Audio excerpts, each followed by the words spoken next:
GCC രാജ്യങ്ങളിലൂടെയും മരുപ്രദേശങ്ങളിലൂടെയും സഞ്ചരിക്കുമ്പോൾ നമ്മിൽ പലരും കണ്ടിട്ടുണ്ടാവും, വളരെ ചൂടുള്ള കാലാവസ്ഥയിലും മരുഭൂമിയിലെ ചിലയിടങ്ങളിൽ വെള്ളക്കെട്ടുകൾ കാണുന്നു. പെട്ടെന്ന് ഇങ്ങനെ കാണുമ്പോൾ നിങ്ങൾ പലപ്പോഴും അത്ഭുതപ്പെട്ടിട്ടുണ്ടാവാം, എങ്ങനെയാണ് ഈ മരുഭൂമിയിൽ ഇങ്ങനെ വെള്ളക്കെട്ടുകൾ രൂപപ്പെടുന്നത് എന്നുള്ളത്. ലോകത്തിലെ ഏറ്റവും വലിയ മരുഭൂമിയിലെ വെള്ളക്കെട്ടിൻ്റെ വലിപ്പമെന്ന് പറയുന്നത് 300 കിലോമീറ്ററാണ്. അഥവാ മാൾട്ട എന്ന് പറയുന്ന യൂറോപ്യൻ രാജ്യത്തിൻ്റെ വലിപ്പം, അല്ലെങ്കിൽ മാലിദ്വീപിൻ്റെ വലിപ്പമുള്ള വെള്ളക്കെട്ടുകൾ. ഇതിനെ ഒയാസിസ് അഥവാ മരുപ്പച്ച എന്നാണ് പറയുന്നത്. ഇപ്പറഞ്ഞ ലോകത്തിലെ ഏറ്റവും വലിയ മരുപ്പച്ച ഒയാസിസ് നിലവിലുള്ളത് സൗദി അറേബ്യയിലാണ്.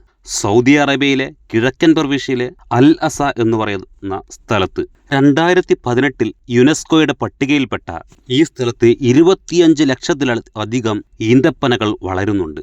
അതിൽ പ്രധാനം ഹലാസ് എന്നറിയപ്പെടുന്ന ഈന്തപ്പഴ ഇനമാണ്. അതിനു പുറമെ ഒരുപാട് മനുഷ്യരുടെ കുടിവെള്ളമായിട്ടും ഈ 150ഓളം ഉറവകളിൽ നിന്ന് ഉത്ഭവിച്ച് മരുപ്പച്ചയായി രൂപപ്പെട്ട അല്ലസയിലെ ഒയാസിസ് ഉപയോഗപ്പെടുന്നുണ്ട്. അപ്പോൾ നമ്മൾ സാധാരണയായി മരുപ്പൂർ പ്രദേശങ്ങളിൽ കാണുന്ന വെള്ളക്കെട്ടുകൾ എത്രയോ ചെറുതാണെന്ന് നമുക്ക് മനസ്സിലാക്കാൻ കഴിയും.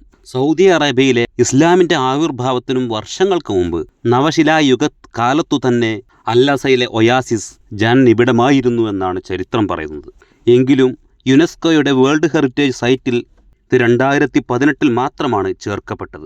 എന്നാൽ ലോകത്ത് ഏറ്റവും വലിയ രണ്ടാമത്തെ ഒയാസിസ് സ്ഥിതി ചെയ്യുന്നത് ലിബിയയിലാണ്. അതിൻ്റെ പേര് കുഫ്ര എന്നാണ്. മൂന്നാമത്തേത് ഈജിപ്തിലെ ശിവയും. കുഫ്രക്ക് 200 കിലോമീറ്ററും ശിവക്ക് 180 കിലോമീറ്ററും വലിപ്പമുണ്ട്. നാലാമത്തേത് ഇതേ ഈജിപ്തിലെ ഹാർഗയിലാണ്. അഞ്ചാമത്തേത് തഫ്ലാൽത്ത് എന്നറിയപ്പെടുന്ന മൊറോക്കയിലെ മരുപ്പച്ചയാണ്. സൗദി കഴിഞ്ഞാൽ GCC രാജ്യങ്ങളിലെ ഏറ്റവും വലിയ ഒയാസിസ് ഉള്ളത് UAEയിലെ ലിവ ഒയാസിസ് ആണ്. എന്നാൽ ഏറ്റവും വലിയ ഒയാസുകളുടെ എണ്ണത്തിൽ കൂടുതലുള്ളത് ഈജിപ്തിലാണ്. ലോകത്തെ ഏറ്റവും വലിയ 10 ഒയാസിസുകളിൽ 5 എണ്ണവും ഈജിപ്തിലാണ്. സൗദി അറേബ്യയുടെ പകുതി വലിപ്പമുള്ള ഈജിപ്ത്.